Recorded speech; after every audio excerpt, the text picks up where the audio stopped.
Magandang hapon mga ka-happy hour. Narito ang mga balita para sa MBC TV Network News Update 4 PM edition. Utang ng Pilipinas, lumobo pa sa 16.68 trillion pesos. Yan ang MBC TV Network News ni Dustin Bayog. Lumobo pa ang pambansang utang ng Pilipinas para sa buwan ng Marso ayon ito sa huling tala ng Bureau of Treasury. Tumaas ng 0.31% ang kabuang utang ng bansa na nagkakahalaga ng 16.68 trillion pesos kumpara sa 16.63 trilyong pisong utang para sa buwan ng Pebrero ngayong taon. Paliwanag ng Treasury, nananatiling manageable ang pambansang utang kasunod ng magandang revenue performance ng bansa sa unang quarter ng 2025. Dagdag ng Treasury, 68.2% ng kabuang utang ay mula sa domestic, kung saan pumalo sa 11.38 trillion pesos ang halaga. Katumbas ito ng 1.39% increase o dagdag na 155.83 billion pesos na utang mula noong Pebrero.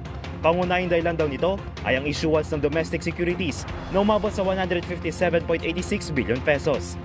Sa kabila nito, bumaba naman sa 5.30 trillion pesos ang halaga ng inutang sa ibang bansa o katumbas sa 1.92% decrease na nagkakalaga ng 103.87 bilyong piso na ayon sa Treasury ay dahil sa net repayment ng external loans ng bansa.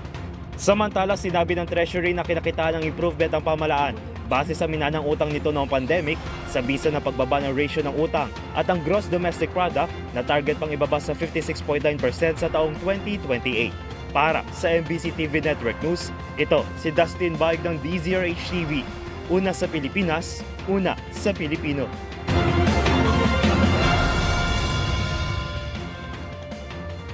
Samantala, Pangulong Marcos nanawagan sa mga Pilipino na isulong ang demokrasya at gamitin ang karapatang makaboto.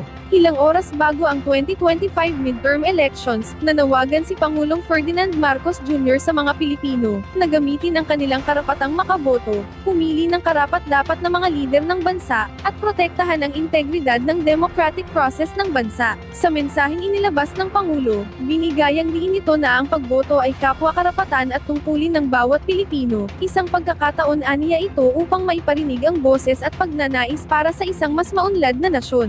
Sabi ng Pangulo, batid niya ang pagkakaiba-iba ng politikal na opinyon ng lahat, gayunpaman, hindi aniya ito dapat na magugat sa pagkakahati-hati, karahasan, o takot. At yan ang mga balita para sa MBC TV Network News Update 4 PM edition. Abangan ang mga susunod na balitaan mamaya para sa 5 PM edition.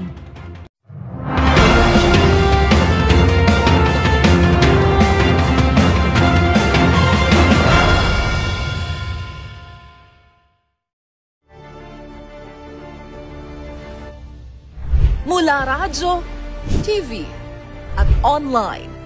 Sama-sama tayo sa 12 ng Mayo. Handang-handa na ang buong puwersa ng MBC Media Group Para bantayan ang desisyon ng taong bayan ngayong halalan. Desisyon 2025 Election Coverage. Una sa Pilipinas. Una sa Pilipino.